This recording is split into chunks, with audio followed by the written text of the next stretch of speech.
ظالم کے دفاع کرنے کے لیے یہ عمل ہے، تو اس میں جو ہے اگر ایک ظالم ہے وہ ظلم کرتا رہتا ہے، طاقتور ہے، تو آپ جو ہے کمزور ہیں، آپ اس پر وار نہیں کر سکتے، اس کے ظلم کو نہیں روک سکتے، تو ان کے لیے یہ جو ہے یہ مفید عمل ہے۔ تو قرآن پاک کے اندر فَقُطِعَ دَابِرُ الْقَوْمِ الَّذِينَ ظَلَمُوا وَالْحَمْدُ لِلَّهِ رَبِّ الْعَالَمِينَ، سورۃ انعام آیت نمبر 45۔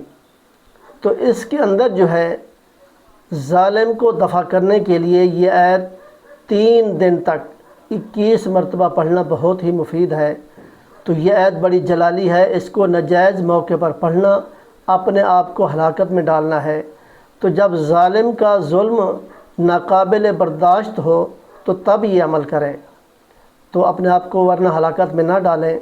تو اس لیے یہ جب ظالم جو ہے ظلم سے بڑھ چکا ہو ظلم پہ، تو اس لیے ان کو جو ہے گرانے کے لیے، ان کے ظلم کو روکنے کے لیے تو یہ عمل کرنا ہے 3 دن تک، اور 21 بار پڑھنا ہے۔